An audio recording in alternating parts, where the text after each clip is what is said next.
All right. Well, thank you everyone for joining us today. My name is Wendy Greyeyes. I'm the Mellon Fellow for Dine College. The project that we're doing today is we're entering our 5th book talk with Dr. I'm going to call him Dr. Rexley Jim because I know he has aspirations to finish a doctorate. But we've had so far 5 speakers: Dr. Lloyd Lee, Dr. Andrew Curley, Professor Ezra Rauscher, and Dr. Jennifer Danette Dale. And so in terms of this conversation, we are looking at authors who do write and think about some of the issues impacting Navajo people. And so this is why we're doing this at the Dine College Tse campus, to bring together scholars and researchers who have thought a lot about some of the issues impacting the Navajo people. And today we have the wonderful honor of Rexley Jim. Dean Rexley Jim is joining us today. And I wanted just to read a little bit of his bio so that folks who aren't quite familiar with Dean Rexley Jim, we still want you to get a sense of his background. But Rexley Jim is a former vice president of the Navajo Nation, a former member of the Navajo Nation Council, and he advocates for the rights of Indigenous peoples locally and globally, from the Rock Point community to the United Nations. As a poet, a playwright, and a medicine man, he believes in exercising our inherent sovereignty and rights in concrete terms. And he writes that we must think, read, write, and publish in Navajo. We must relearn and practice our ceremonies.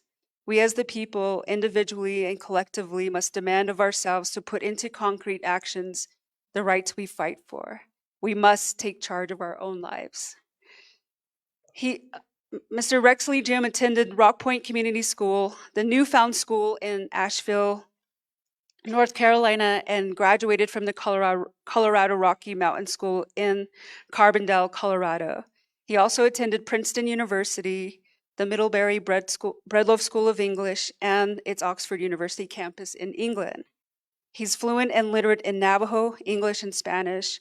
All of his works, which he'll be talking about today, is going to be in one of his more recent articles, the book called Nihikéh, Navajo Homeland, which was edited by Dr. Lloyd Lee, but also his collection of Diné poetry, Sa'ad La Tkahojon, which is published by Salina Bookshelf. So we're really grateful that Salina Bookshelf provided these 2 books. So folks, if you get one of these little brown slips, that'll allow you to be part of the door prize. So please sign that, get one of those little brown slips before it ends, and we'll go ahead and do a drawing for these 2 books here. But with no further ado, I'd like to ask Dean Rexley Jim to speak. Okay. Go ahead and clap. Yate. Can everybody hear me? Thank you. Sheya. Can the cheat in touchy ni bashichin. Kia ani da shido. Na kade neta shinale. Zenza des adonasha. E Johana netin. Rosnet 7 dana tin raise a chigo. As trances a trado nezo adonde which Hana Aja Tanas Vatkis. I live way back out in the country there, about 10 miles out, a place called Sedel Toni. Adishuran. Adokehashtindo. It ain't a hot nishadi. The best jet of a Kashina Krishnida. We have our animals still out there. Ado Eya. Dikwepa hot nishnegi on.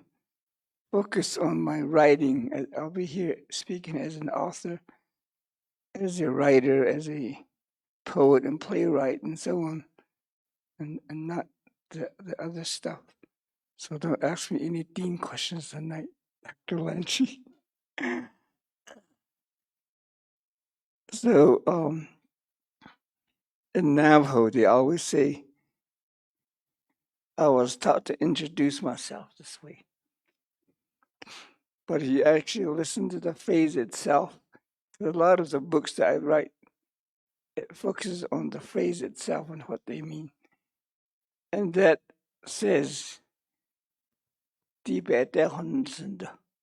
with these, know yourself. So you're supposed to focus on who are the Kilachitni people, who are the Trachitni people, who are the Kia'ani people, and who are the Nihikéh people. And what do you know and learn from each and every one of them and their interaction, and how does that help you become who you are today? And that's what the focus is supposed to be on. For you to concentrate on that, they also say, know yourself through the land from which you come.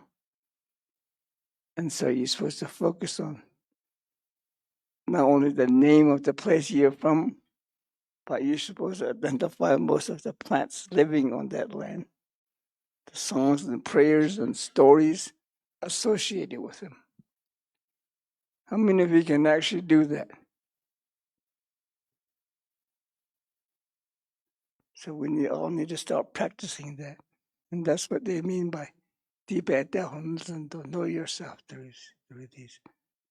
How many of you know where the watering holes are? And when those watering holes start coming out, probably very few of us do that. Most of us just put our hand like, oh, they used to have a spring over there, they say. And what kind of songs and prayers were sung there and so on. So these are the different ways of knowing yourself. So when you do that Navajo, repeat yourself, the Navajo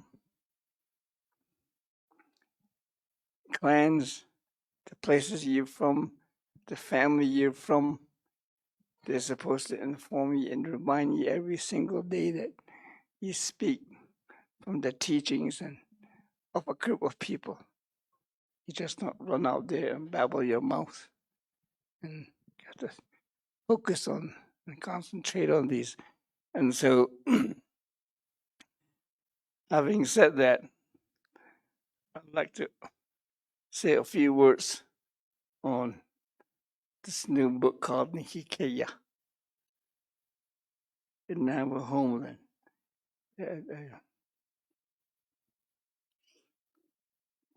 Did a short article in there on it.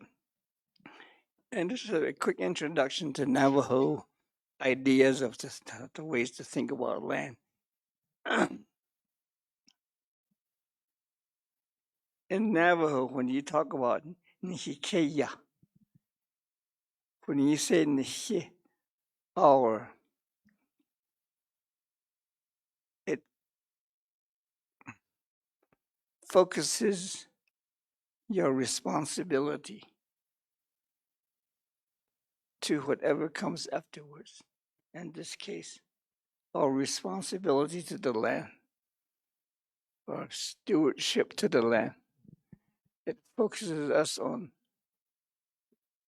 you're the responsible person, and you do what it needs to take, what it takes to take care of the land, and so on.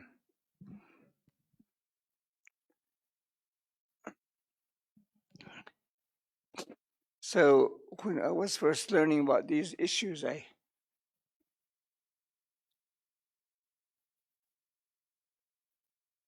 focused more on what others were doing. The Navajo Nation, the chapter house is not doing enough.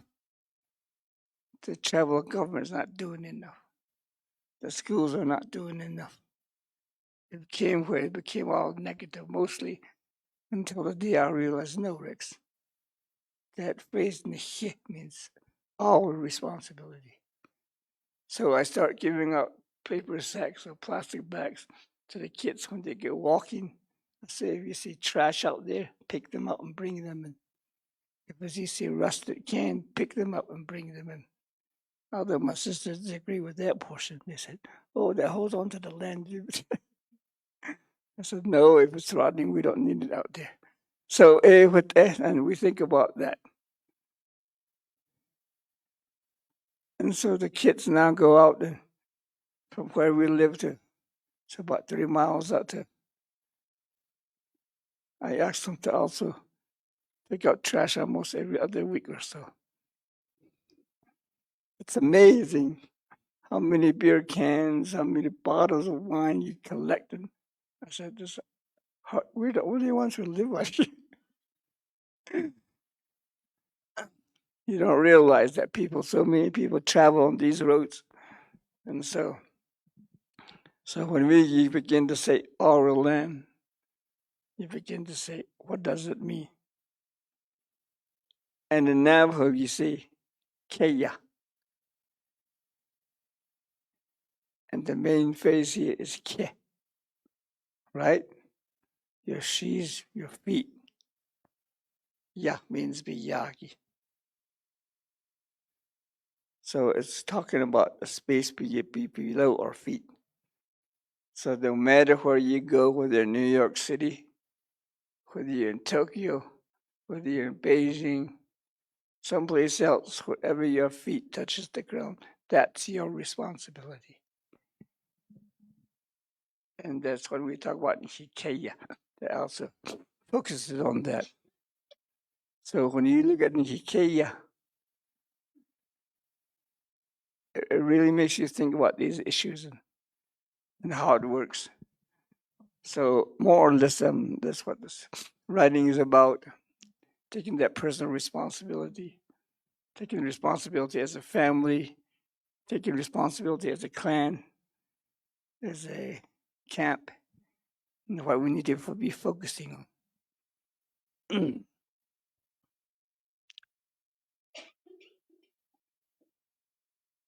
In Navajo, there are 12 different blessing ways ceremonies, and I only practice one. And the other medicine, and they practice the other versions as well. And in this version that we have, when you're done with the ceremony, whether it's for a young person, a kinalta, or whatever, at that last song before you go out, we actually have 4 different songs focusing on different stages of life. And one of the first, we hardly do this anymore, is we just focus on the one because we sort of got used to it. And that is, that last song is important because the first one's supposed to be focusing on footprint,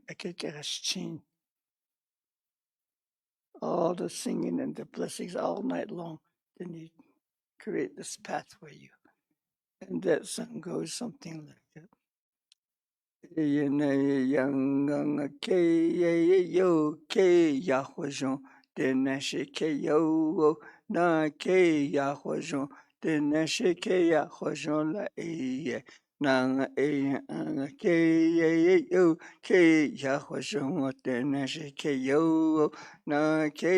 hwajon de na she ke ya hwajon la e nanga e anga halve. So that's how you start off. So that's keya. It's the first one. They concentrate on that and focus on the land where you're going to be putting your footsteps and moving along with it. Then later on, then you say yo until you move along. But that first song is so important. Sometimes we don't do that anymore. We're just focusing on the next one, and the things we just kind of got used to that. So when we talk about Nihikéh, when you talk to a medicine man, and they talk about Nihikéh yeah. That doesn't mean and say like the way Patrick does. From that mountain, that's mine. That's my land. So we're actually talking about the footprints we leave behind. But be very careful how we do that. And that's important to understand that basic concept as a Navajo as we move forward to Nihikéh. So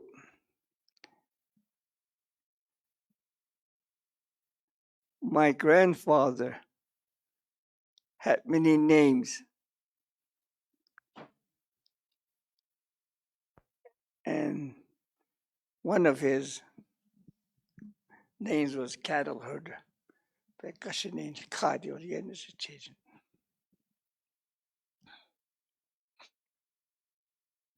And so when we talk about taking care of horses and animals at home, how do we get to herd cattle? Right now, when you appear on a horseback, they're running all over the place.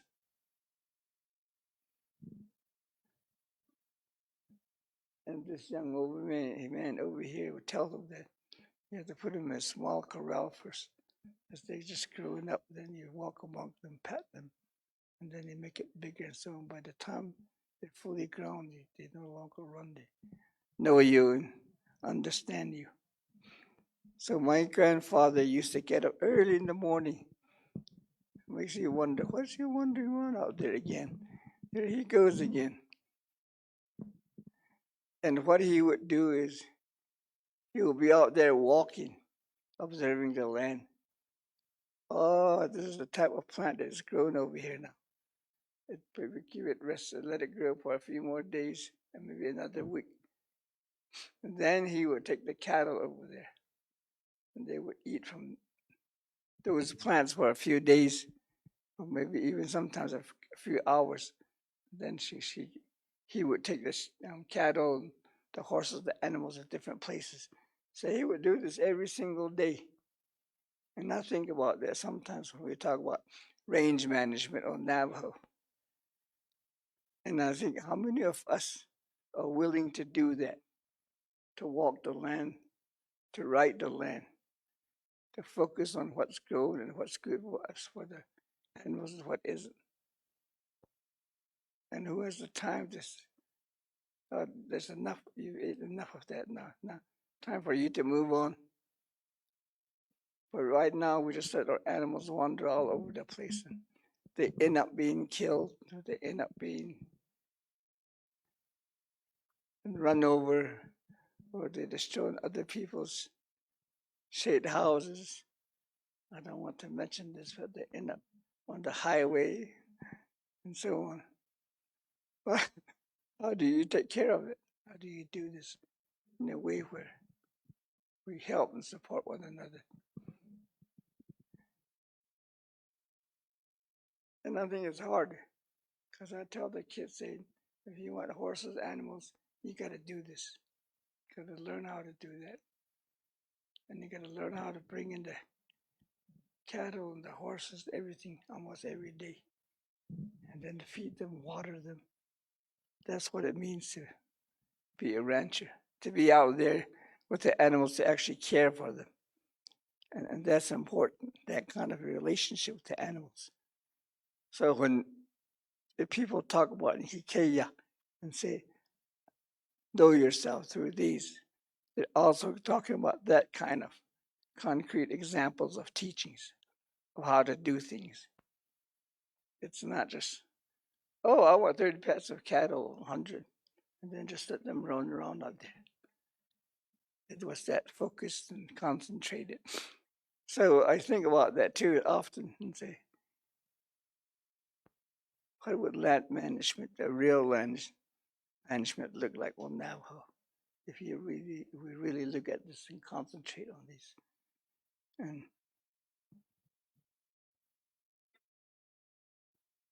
then you hear a lot of things. Oh, we don't have time. so many different things to do. And you look around and say, texting. Yes, that's what's taking your time. It's watching the TV. That's taking your time. And so on. So how can we begin to refocus some of that energy so we can use it in a wise way and be more demanding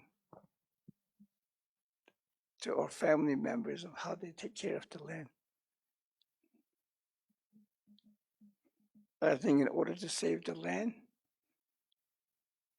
we have to do it individually, family by family, and focus on that instead of looking to the Navajo Nation government and the U.S. government or elsewhere.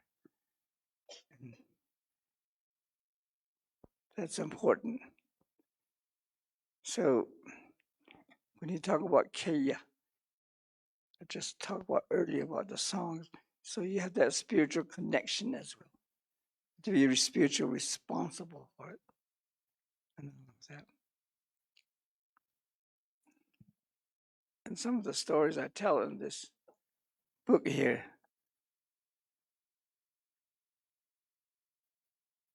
talks about how one of my great-great-great-grandmother escaped being captured by the Spaniards.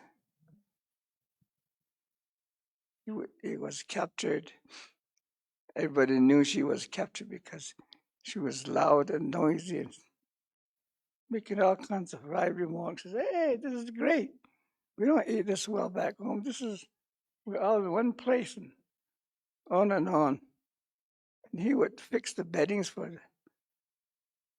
her captors and roll it up for them, put them away in the morning,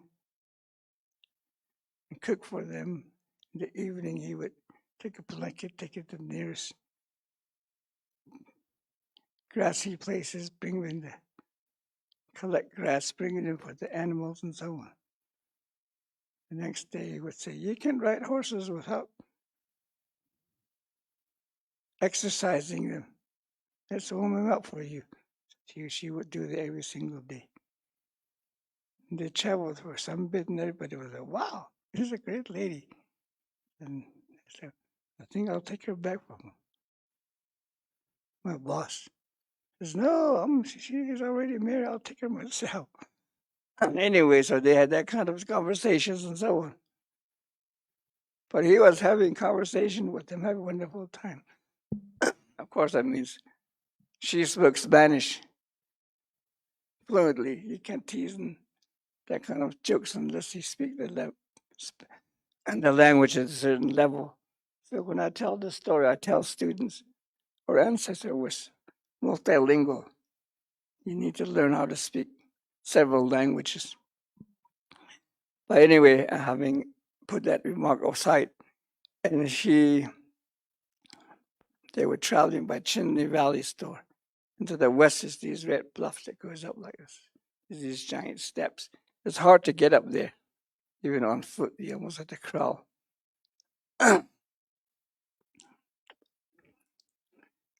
She did the same routine every single morning. And that morning she did the same thing. And all of a sudden she took off to the west, yelling out a scream. Come get me if you can. And everybody rode after her. She got on that horse and went up that bluff easily. I don't know who was listening, but she supposedly said to the horse, miss a step and be killed. And I always tell the people that the point here is you must know the land so well in order to do what she did. You must know where the grasses are, where the watering holes are. She must know where to hide from enemies. She was gaining their trust. And when she cooked for them and all this, she gained that trust. And that morning, she was one of the toughest, the fastest, and most sure-footed horse. But she was testing every day. And to do that, you must know your horses inside out as well. And so these are the kinds of lessons we learn from our land as individuals, not only to survive, but to thrive as well. And so I talk to people. That's what they mean by know yourself through this. Where are you from? What is there? If you get thrown from a horse and you break your leg, or if there's something, you get a wound or something, there are plenty of medicine out there to help you to get better. And the question for all of us is, how do we access this? How do we learn that? And I think that's an important question, because once you get to learn the medicine and what they're used for and how often they're used and how rare it is, you begin to focus on helping the environment become better. You begin to concentrate on your sense of protection. You just don't scream out there, says, I want to die if I need to. That thing doesn't work. So if we focus on concrete examples like this from our own teachings, from our own growing up, we actually know quite a bit. So if you go home tonight and think about the land you were born in, don't just say, oh, I was raised differently. I'm asking you to think critically and creatively about these things. And so that's what the Nihikéh is about. And the other thing too is there's another story similar to that where another great ancestor was captured. She went all the way into Mexico with her child. And they finally said, well, he's well taken care of. And she was pregnant at the time. She had her birth, and they ended up killing the child or dying because they couldn't just let it rest. Anyway, after a while, she decided to go home. And when she went home and recrossing some of the paths where they left, she focused on Kéyah.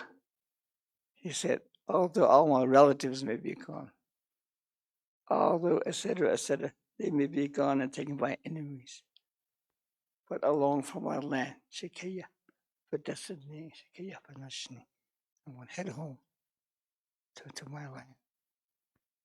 Because once I get there, everything will be fine because I have relatives there.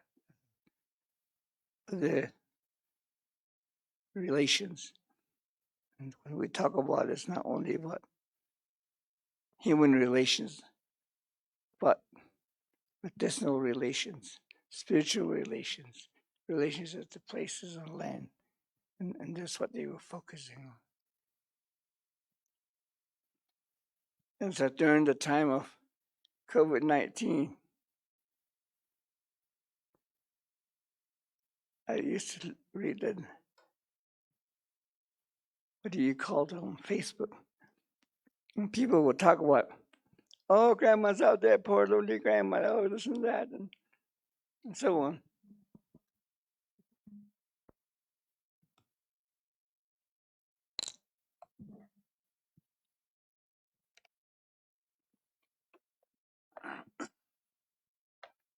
And grandpa, they're all alone, so. And I thought to myself, is it? Are they? And I said, no, I don't think so.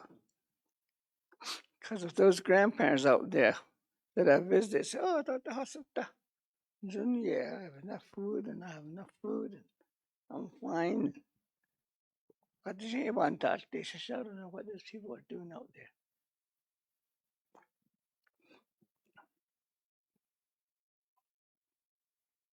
Because grandma and grandpa, they have a special relationship to the land on which they live. You don't need another human being to be happy. You can concentrate and sit on a little bush and focus on the plant there and talk to the plant.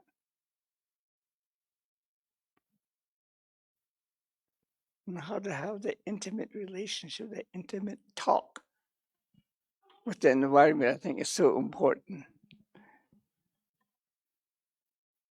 And as someone who's just getting older, I'm beginning to learn how to do that.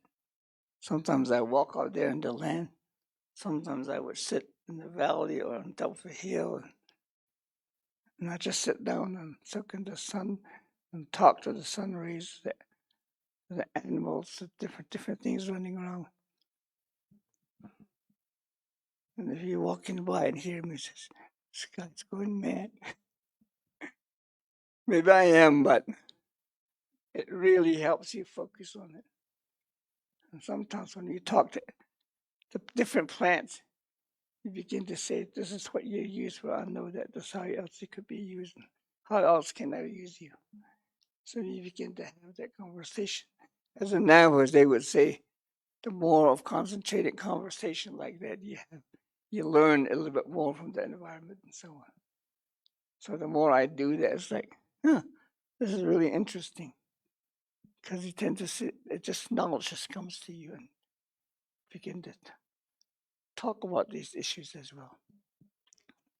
So I think it's important to take care of the land, to be out there on the land, to actually live and interact with the land, and have a wonderful time doing it. But anyway, I could say a few more things on Nihikéh, yet the article written here, but for now, let me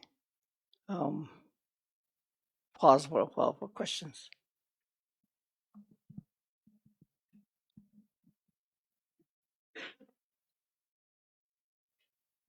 I know you have a question, Carla.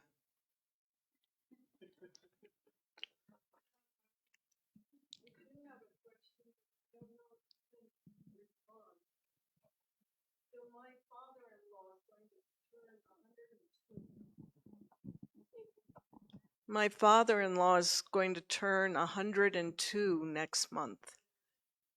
And I'm wondering what I should do to prepare, and I'm wondering why that number is so important.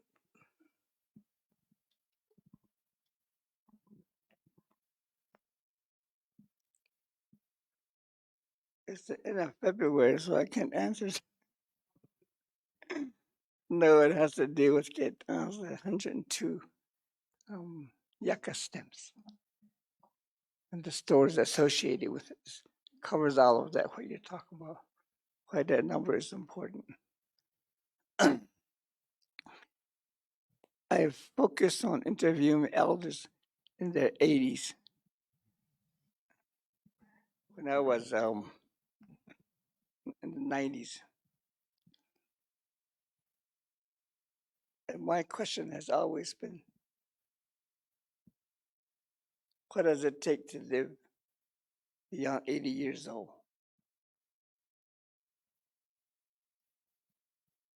And I used to hate the phrase a long time ago. But then when now I sit up and listen when somebody says that a long time ago. That's an introductory way of saying, if you do what I did at that particular moment a long time ago, it's very likely you'll live more than 80 years old. And having done that interview, I came to the realization that 102 years old is just a number that focuses on the quality of moment, what you do right now. That's what will take you the distance and take you a long ways. So it's important to understand that. And I would recommend that. If I was 102 years old, I would love to take questions from the young generation and say, what did you do when you were a kid to come to this age? What were you thinking? What were you praying? What were you actively doing? Because to have lived such a long time and to be asked such a question would be an honor to answer that. And I think that's important. So I would recommend a short answer question session, something like that. I think that would be nice. Rex,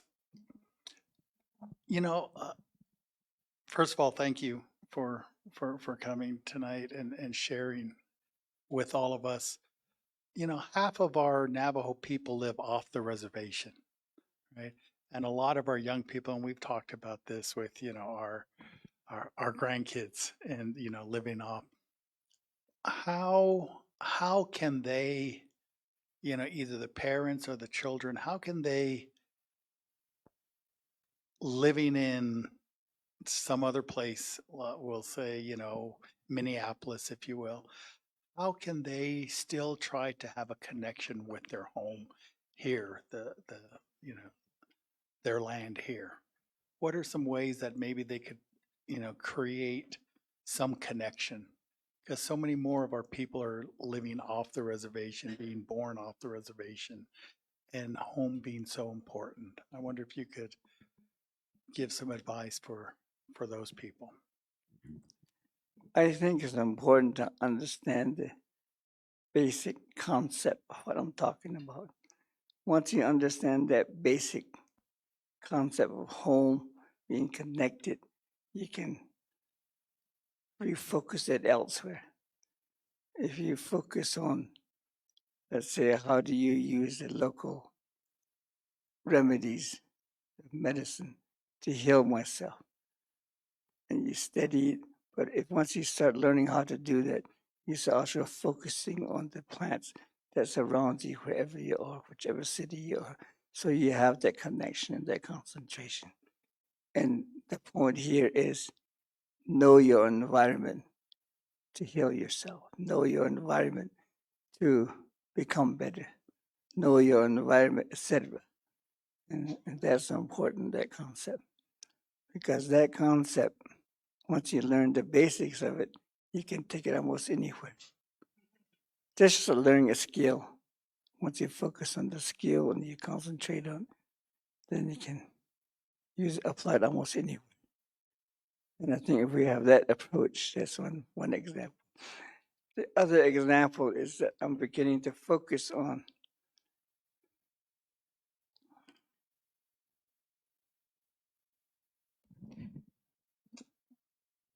even though it's I don't want to say attack on my personhood or a challenge to my positions and so on. But I have a high school student, and actually a ninth grader, who said, Rex, you say all these wonderful things. You have your degrees in English, etc., etc. Why don't you use those skills to translate some of these basic concepts into English for us? And so hoping through that, we can then refocus on inter-Navajo culture and language. So I've been trying to do that, and I'm not very good at doing that. I just tend to be like any graduate student. I'm all over the place with these fancy words and so on. So how do you make it so? And then on the other hand, I'll think about what Einstein said. If you can explain a basic concept at the 6th grade level, you don't know the stuff yet.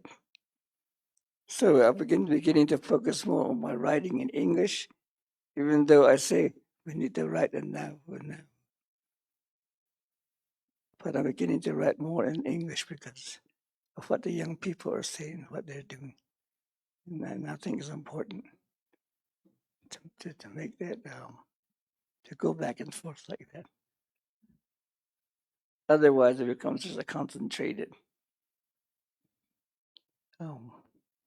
focused discussion of just among a few people. So, Dean Jim, you also have some fans on Facebook Live. There's two questions. One from Sam T. Bikéyah. When did you start writing poems in Diné language? And then there's another, Chaz Jones asks, I recently read there were 5 sacred mountains. Is that true?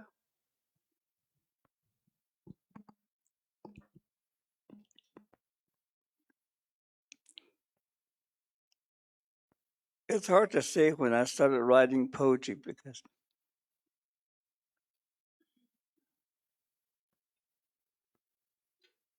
when people ask you that question, it forces you to think in terms of the Western idea of what poetry is. It took me some time to realize that when we were repeating those ritual prayers, when we were singing after the songs, we were actually learning poetry. We were actually using language to heal and restore harmony, even as young kids participating in those ceremonies. And we weren't doing individually, but as a group, collectively as well. And it was focused and concentrated. And that's what we were doing. And that, to me, is as important as the written version of it. But I was in North Carolina when I mostly started writing in Navajo. And you should see some of those writings. It's horrible. But I would get lonely, and I'd just sit there and write down what I thought in Navajo, send it to home. Then my family members would a month later respond. Or sometimes I just put it on cassette tape. But what I remember is those poetic exchanges between medicine men, the way they concentrate on things. And so that was my first introduction to the ideas of poetry and so on. And so, and I guess I started writing in Navajo basically to overcome homesickness, to talk about my land and the people, and so on. To recreate some of those feelings and ideas I had, but wasn't able to. So in a sense, writing began to me as a self-reflection, talking to myself, and so on. And this was back in the 70s. And then I just grew into it, and now it's not even think about writing it now, it just happens. So that's how I started off. And in terms of the 5th sacred mountain, there are many sacred mountains that we are unaware of. There are actually 12 of them. There's the 4 that the main ones we have, the 6 ones we have. And again, when we talk about sacred mountains, we think about focusing on the physical land itself.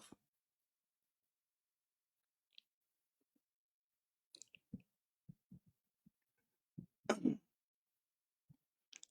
in this book called Nihikéh, I also work on breathing in the mountains. Every time you do a ceremony, it says to take the sacred bundle and press against your body and so on, and then breathing it in 4 times and then breathing it in 4 times. And so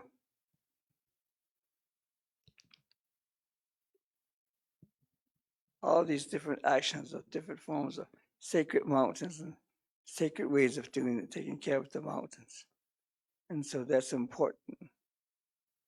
In some cases, that's more important than to actually, oh, there's the 5th mountain, look over there, sitting over there. And so we need to understand that too. That a lot of these sacred sites people talk about, it's not just the physical spaces people are talking about, And sometimes we get into debate and arguments about it. Oh, that's a physical space they're talking about. No, it's this one over here. But it's not really what they're focusing on. And as I explained in the book, Nits'a, Zilej, the word Zil. You say, and Z, and Zilo.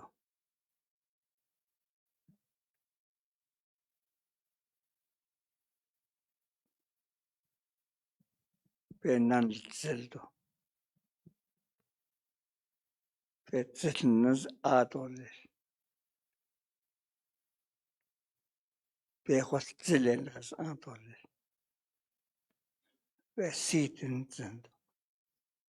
If you look at all these words, the root word for each one is Z, the whole breathing. So when you breathe in the mountains, you become one with the land. You become one with the earth and the sky and the water and the mountains and the water and so on, the entire universe. I have another book titled Sad, very tiny poems. And one of the poems that's not in there, but before that is, I was asked to write a poem for Princeton University. And so I agreed to do that, and I did.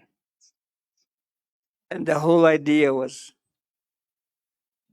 it was a very short poem, and it was called, it doesn't have a title, it just says, Ne'ya, Yahne. And if you focus on it, he says, you, awesome is yours. That's all it says. So when you say that, what does that mean? You, awesome is yours. That's not a poem. That's some silly phrase that your ex came up with. But if you listen to it in Navajo, you say ne. It's the earth. A is that vowel sound, that breath. Yah is the sky. And then the same way with Yah is Yah, the sky. Ah, breathing back out, and then ne, the earth. So it's a concentrated, you go.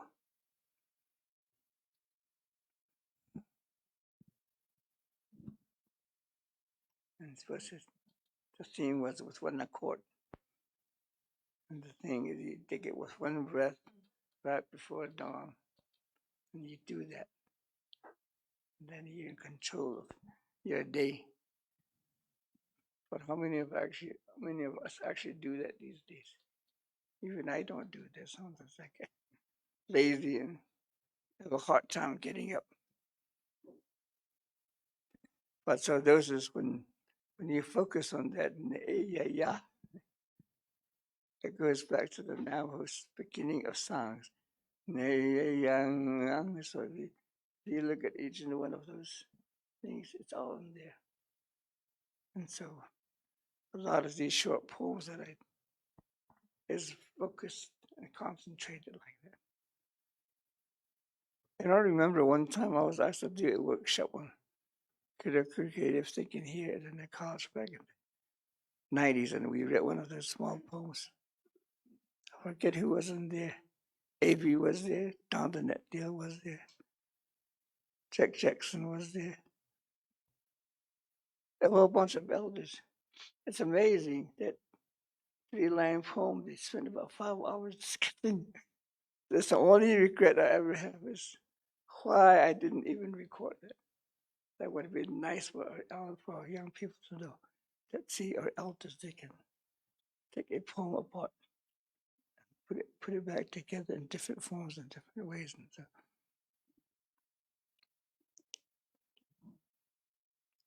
yep, that was a fascinating discussion. There are quite a few coming in with questions from Zoom. Some of our students who couldn't physically be here, but one of the questions is, Mr. Jim, are our galaxies and cosmos also part of our Kaya?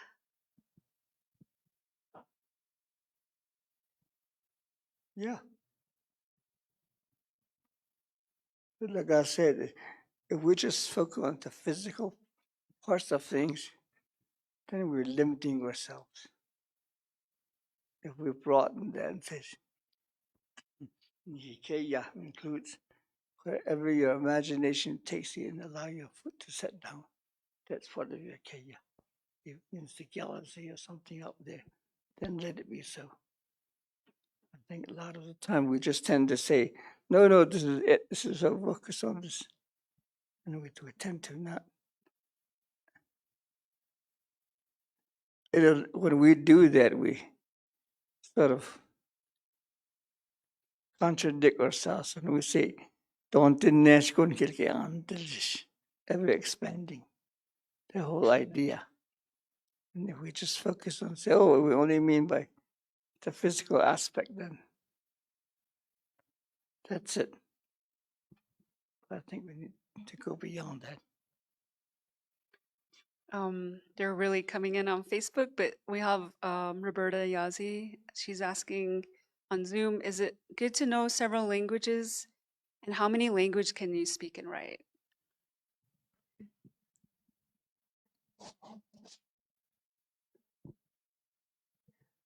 Well, I understand in Europe they speak 7 to 18 different languages. And so I think you can learn as many languages as you can as you have time to do so. Me, I don't have time to learn all the languages, so I studied English. I'm still learning. I'm studying Navajo, and then I've also studied Spanish. I studied Japanese. I studied Latin. That's about it, and then the rest here and there, just a course or two, like in the French and other kinds of stuff. It'd be nice to actually go back and learn those things. Yat she ya nanish trachin in slan kinya ani bashashin na kadene dashache do todich ini dashanale ado debit nash ashastki kanji ado tagaho zonade aden hugan na adish kidigi ya shoti kayata ne ya Nihikéh ne Oh, ado de chil ko na haltkin kuda English obaho nila. Ya de la biga hatati nila ya. Akoko khalit au ya yat ego injil Adat akhokhtat do dat tsazel zendolel nch okako. Khalit au not ana hunt dat ya. How do we rectify the situation? When we say we walk in beauty, ado she trashed at the hike Latin banco, ado English obaho itati nila. It is muddy, it is horrible. Why doesn't it stop raining or snowing? Dati nyon de khle.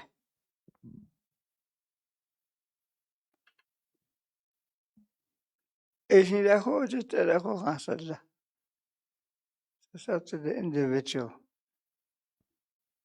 If you feel bad about something you said, has to know just the Nits'a.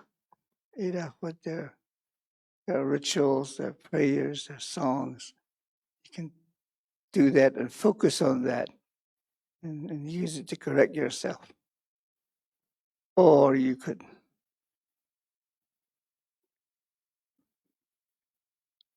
focus more on the positive side of things.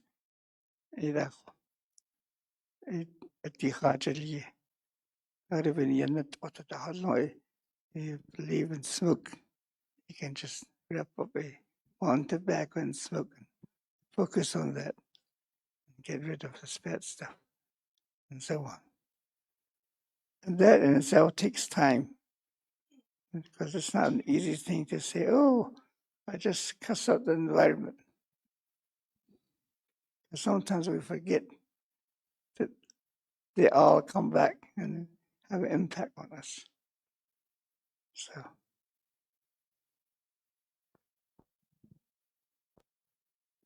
Yad shada shay not autonet hachi ni nishlando mindish kijni bashchin nash eje trabahan dash chedo ashkanazo dash nale shay nadish kidi my question that I have for you shada is did you write any poems related to your experience as vice president with our Dine Nation, our tribal government?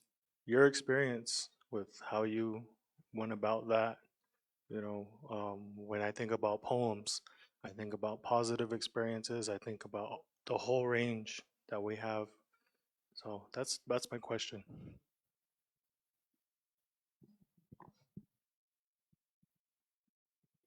short answer, yes.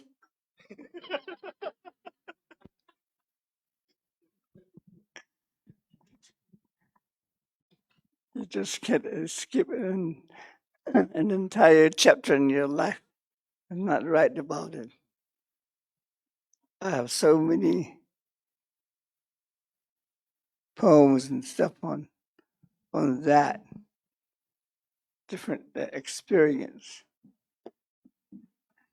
And what's interesting to me is there's a poem that a long time ago I wrote about how we went to town, but nobody wants to eat the same place. So we went to go have a pizza and observe being made. And some wanted to go to McDonald's, and so we did that. And they ate there. But my grandma didn't buy anything until we get back to Shubruk, where she got a nail down bread. And that's what the poem was about, that trip. And when you ask people, so what was the poem about? Junk food. We need to eat better, and this and that, and so on. And I say, well, let's look at this. What does pizza sound like? What's the political figure? Oh, pizza. What about McDonald's? Oh, yes, McDonald's. And family were split between them and did all kinds of wondrous, crazy stuff and so on. So anyway, so then that really changes the discussion of things. And so and then it says, what does each piece, the letters and all this, what do you think they represent and so on. But anyway, so that was interesting. So I use, I don't talk about them directly, but in that way, we focus it. And I think it's much more fun and exciting to do it that way, as opposed to just being direct and say, this is what this is about. And so, yeah, I have quite a few poems. That the thing is, the writing that I do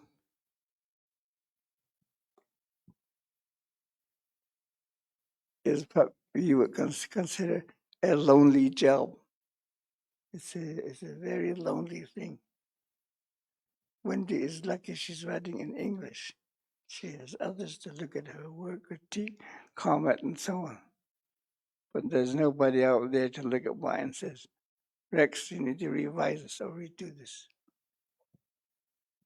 So it's sort of like you're out the front. The mistakes you make, others use it to become better writers. And so, from that view, it's a very lonely trade to focus entirely in Navajo. Especially if you say, I want it written entirely in Navajo. And then they say, well, could you do at least a bilingual? I said, no. I said, Navajos, we're too damn lazy. We read the English part and not forget the Navajo part. And so even that in itself is lonely. Who's going to read my work? Who's going to comment on this? Who's going to say this? Is there such an opportunity for intellectual growth? And then says, people say, well, you should put it on the videotape or record it. And then that way people can respond to it and record it. I say, but that's extra work for me. So issues like that, I think is important. So we have another question from actually one of your Diné studies student who's actually going to be graduating this fall. Lyle Log is inquiring about how can Nits'a be reclaimed as Nihikéh? Lyle, you're not getting any extra credit for this question.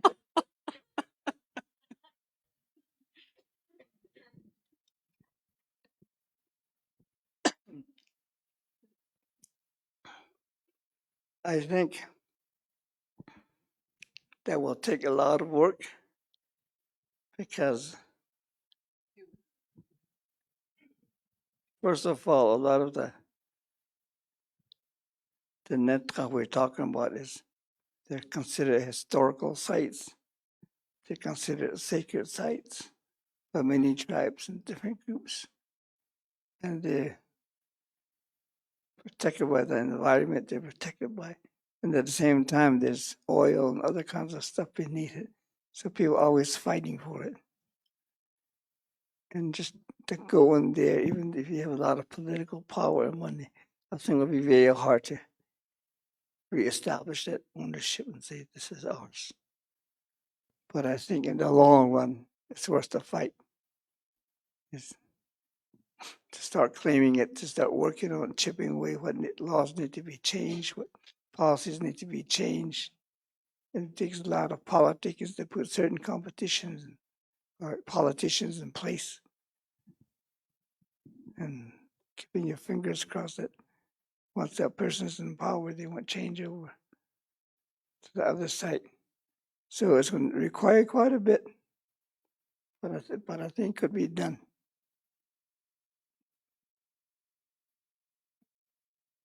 Maybe 100 years from now, a few 100 years. It's worth it. Well, there's definitely a lot of student questions on Facebook, and one is from Chelsea Dawn. She's asking, what advice would you give students that are having a hard time sitting down and writing? Go run.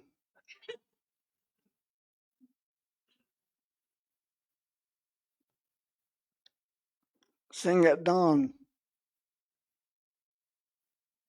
Go to ceremonies and sing along.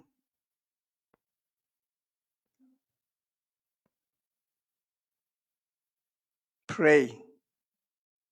Be out in the country by yourself. Have these intimate conversations with the animals, with the plants.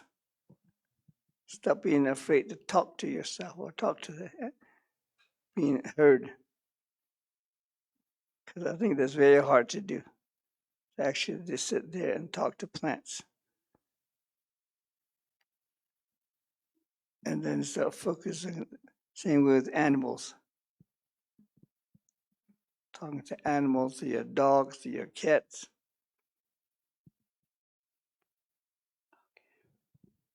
Learn to let go of everything that's there. Because I think a lot of the times we have a writer's block, so certain things happen because something gets in the way.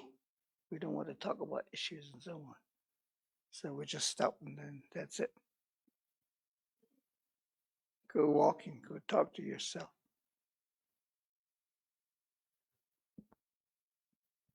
Another thing is important. There's nothing out there that says the only way to do creative writing is to write.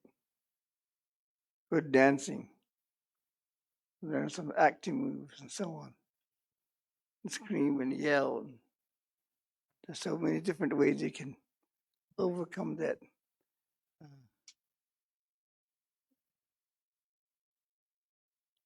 lack of concentration and creativity. Learn to paint, learn something different, learn to listen to music. I've been focusing on the healing power of sound. And just when you're sick and you're moaning, just don't say, oh, not that. No. So the guy's moaning again. That's a way of healing yourself, using sound. And so how do you better moan and let out the pain and everything else and so on? So that's something that I'm looking at, and how is that related to singing and repetition of prayers and so on. What does that do to the body, that sound, connects to the rhythm of the water inside of you, to other musical sounds and so on. So once you start making those connections and things begin to open up a little bit more. So I would recommend that. Do a lot of creative stuff, even though it may look silly at first, or it may look like you're making it full of yourself, but in the end, I think it's worth it. Well, we have a a room full of early childhood education students watching you online right now, and they're asking if you could please read a quote from your book that has empowered you the most. So I don't know if you want to read something from your collection of Diné poetry or the Nihikéh chapter. But just a reminder to everybody, if you fill out one of these little with your name, we'll be doing a drawing at the very end for 2 of Rex's book of poetry. So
This is a poem that I sort of like. It's written in Navajo. Dakehatniki. Ha article. Shada article. Article. Naho kostico. Netnijin. Yatnijin. Bastacha. Konstrongi. Yorke isnap yajinshe. Nasan at egi. Twistan at egi. Postatkil. Bechadaskil.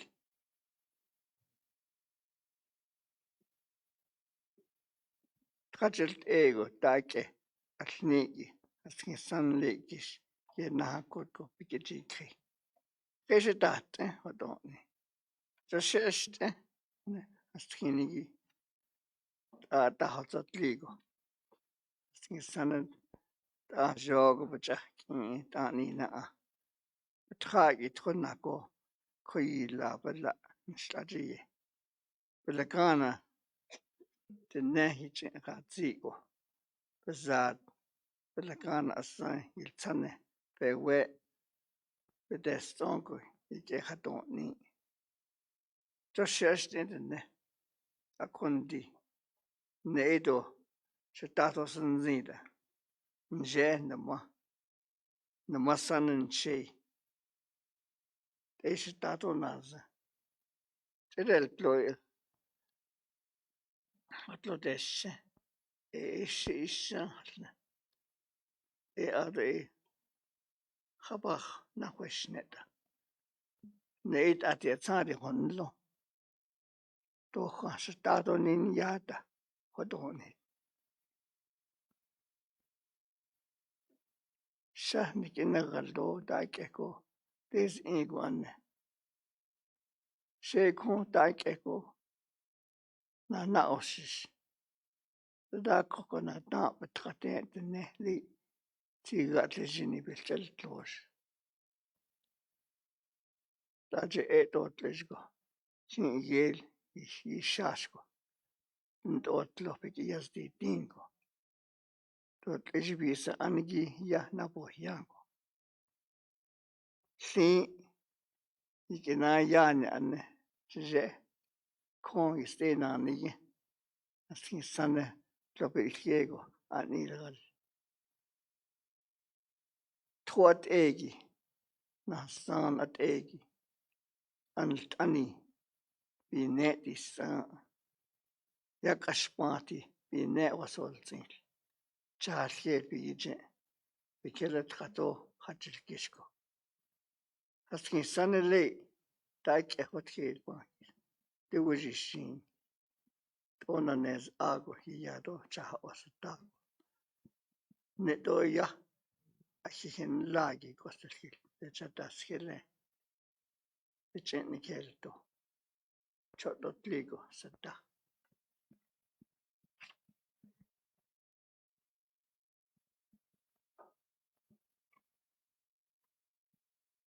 If you focus on the Navajo, there's so many more things in it than the English. The English is sort of dry, but here it is. In the center of the cornfield, to the east, to the south, to the west, to the north, to the center of the earth, to the center of the sky, to the corner where I am. I am the son of white shell woman, where the earth is, where the water is. Bursts of rain clouds rise.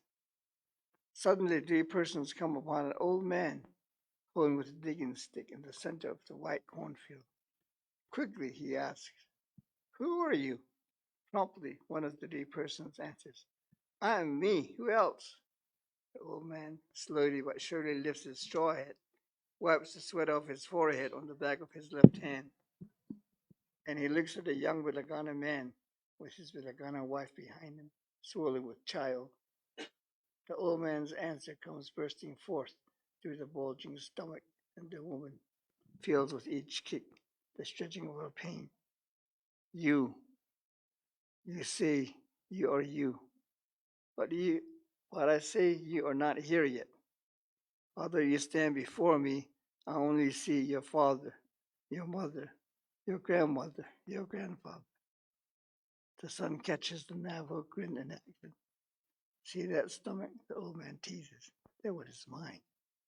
I don't translate it, and he continues. You're still there in the stomach.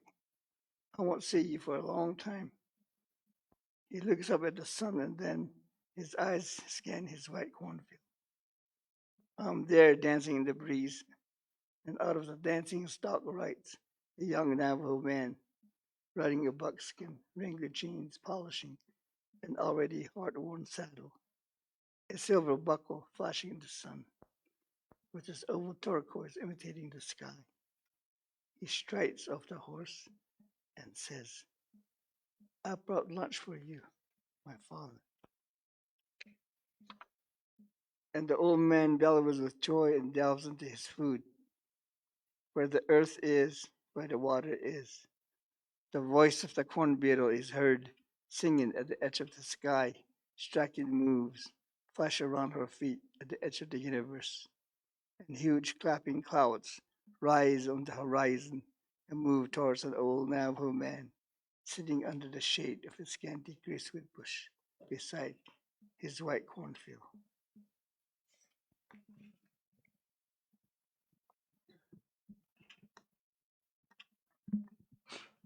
I sort of like that because it's, especially the one in Navajo, and it makes me focus on the idea that the Western idea is I'm responsible for my own education. I'm me, who else?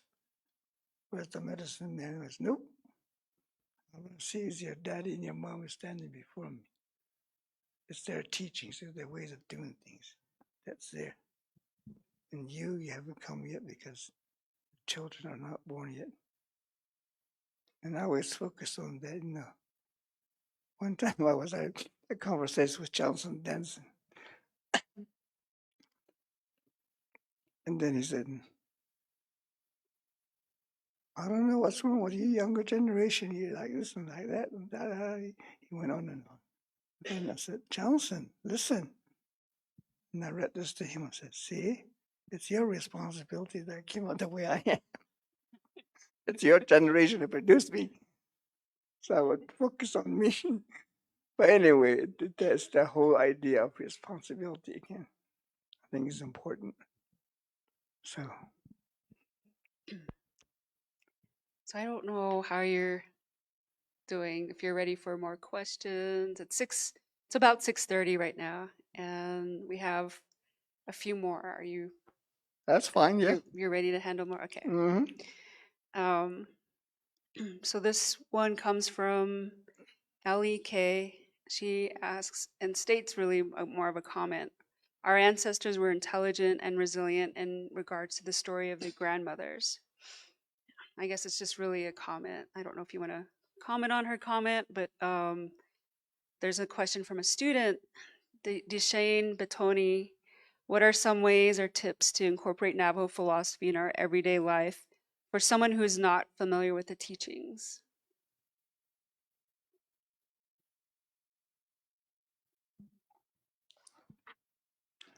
Well, I think the first comment is it's always good to concentrate or focus on the more concrete stuff instead of just saying, oh, ancestors were intelligent. In what ways were they intelligent? And how are we using that intelligence to help become better people as we are today? So I would recommend focusing on that as well. And then the second one is, what was the second question? It's just about what are some ways or tips to incorporate Navajo philosophy in our everyday life for someone who's not familiar with the teachings? I always say, read. I used to say, oh, don't focus on writings by white people. They don't know what they're talking about. I don't do that anymore because some of these writings are thought out, it's based on research, and so there must be something in them that they're writing about. So I said, read. If you're interested in something, and do more reading on that, ask more questions about it, and don't be shy about it. You know, people always talk about, oh, people make fun of me. They think it's a stupid question or a silly question. The Navajo concept of you keep on learning until you die of old age should keep them from saying such things. No matter what the questions are, you still have to ask questions. And I read somewhere it says, the more concrete and the quality of your question is, the more concrete your quality of your answers. So we need to concentrate on that. All right, thank you. So a question from Zoom from Willette Edwards. Do you think that in learning and understanding a different language, it helps in writing poetry because you have a different understanding of what words mean?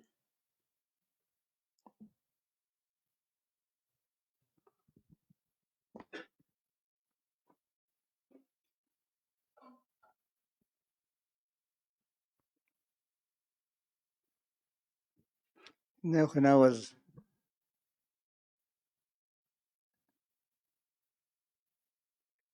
growing up, people used to say, Rex, English is your second language.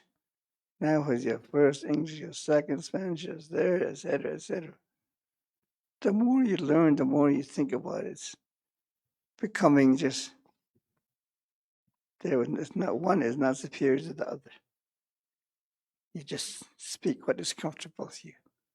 Same way as my writing poetry. There are certain poems I write that's both in several languages. And I just deal with that.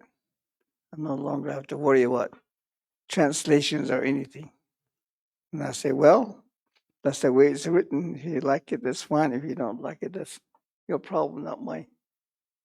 Because I'm focusing on who I am as a writer. I said, no, I always say, I think the words in Spanish, mi amor, is so much more important than my love. My love sounds ridiculous. And so, and I like different phrases like jive. It doesn't jive with me. You know, I don't know what there's an English word or not, but it works. And so that becomes part of your writing. And you sound more genuine and more human that way. And I think so. It does give you different perspectives and different views and different outlook. I think that's important. It's focus on that. Because we don't want one language dictating to the other. This is how you're supposed to say it. Oh, it's better this way. Or my language is much more important than that. We don't want to give that impression. So another question that we'll do the drawing right after this one is, would you recommend students to continue speaking their language and learning it if they don't know it? If so, that they can also use it as a healing aspect. Yeah, speaking in languages, I always encourage. There's Navajo, Hopi, or Zuni, or another international language like Spanish, Arabic, Russian. Languages have their own way of focusing on doing different things. So I think it's important. I always tell young Navajo people to be somewhat decently educated as a Navajo. At least language-wise, you should be fluent, at least fluent and literate in 5 languages. Navajo, English, Spanish, another international language, another indigenous language. It should be everybody's goal. So every Navajo should be fluent at least in 5 languages. All right. Well, we're going to go ahead and do a drawing. So I'm really grateful for everyone joining us today. I know a lot of the professors have brought their students today, so I'm going to go ahead and Rex can pick one for the first book. This one has Carla's name on it.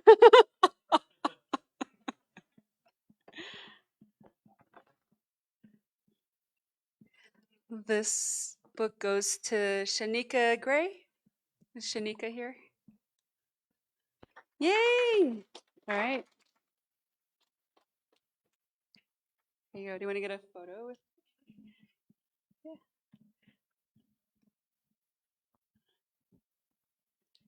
All right. Yeah. Let's do it after he does the second drawing. Okay. Then the second book. Some folks didn't fold them really well, so you can see their names on it.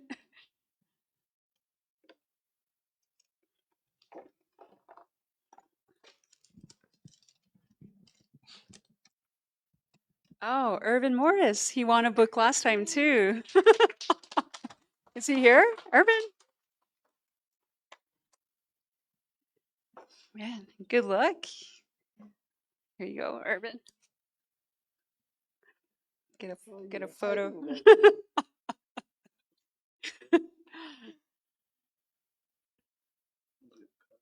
Oh yeah, we can do that right after, as soon as we finish. So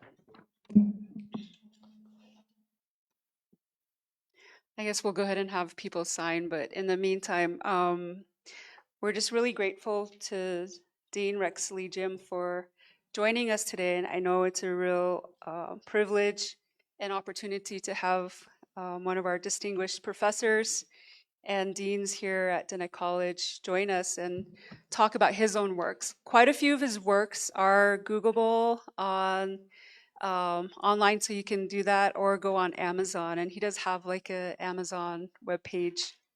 But I don't know if as soon as he finishes signing the books, if he had any last thoughts before to conclude the talk, and then I'll just make a few announcements afterwards. Did you want to make some closing remarks, and then I'll just close that after.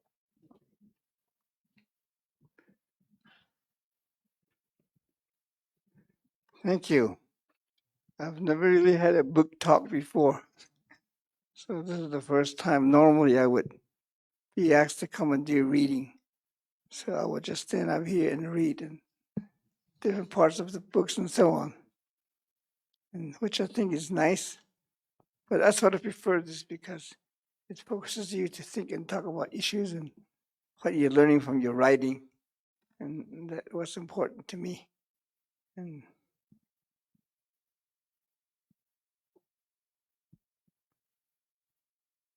especially that intimate conversations I've been having with different living entities, non-human entities, especially. And I'll just put it out there.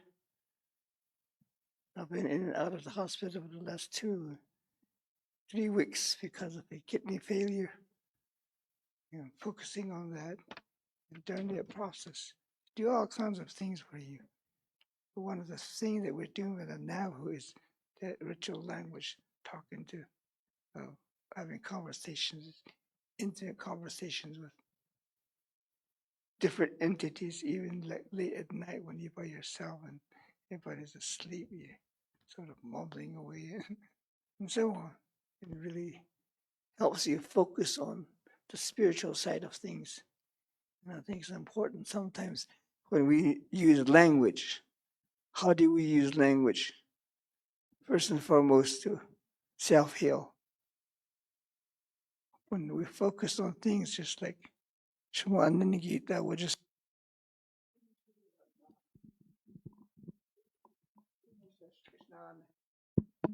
so we begin to say stuff like that.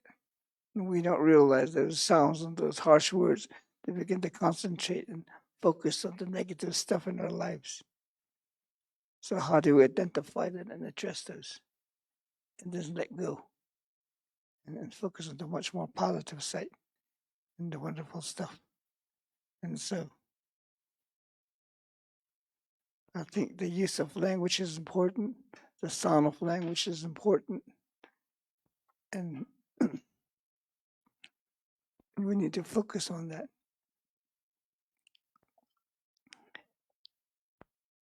And then when I talk about the sounds, I'm just talking about birds chirping in the morning. Oh, hyenas doing their thing early in the morning and so on. Is to focus on that. And to focus on language in a way where we begin to use it to empower ourselves, to improve our situations, become better people, and so on. And I think that Navajo idea of what it means to be a medicine man is to use that language in these ritual types of ways to overcome historical trauma, to overcome family situations and so on. I think that's important. So let's focus on the positive aspect of language and use it to make this a better world. Bikéyah. Oh, thank you, Dean Jim. Round of applause for Mr. Jim. Thank you. Well, I wanted to, Kayla, could you put it to the podcast link?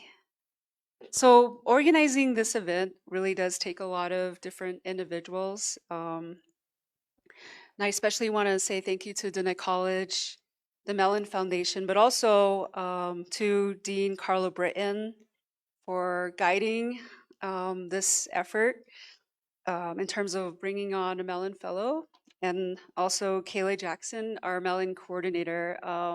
She really is also a person who helps drive a lot of the organizing of this event. Also, a shout out to Dr. Monty Russell, Vice President Andrea Cristel, and so many different individuals who really have helped organize this event, but also to the tech folks, to Dylan, to Hanson, to Kevin, to Israel for all of this technical support. So we do have another speaker coming March 7th. We have the great privilege of actually having Dr. David Wilkins come and to speak about his experience publishing his first book through the Navajo Community College Press and its evolution towards the Navajo political experience book. But he's obviously going to continue focusing around what he learned here as faculty at Dine College and also to contribute to our conversations. But we are also hosting a land back symposium in April, and a call for papers will be coming out on everyone who signs up on that sign-in sheet with their email address, but also we'll be sharing everything on social media. So we're really grateful for everyone's time, and thank you so much for joining us today.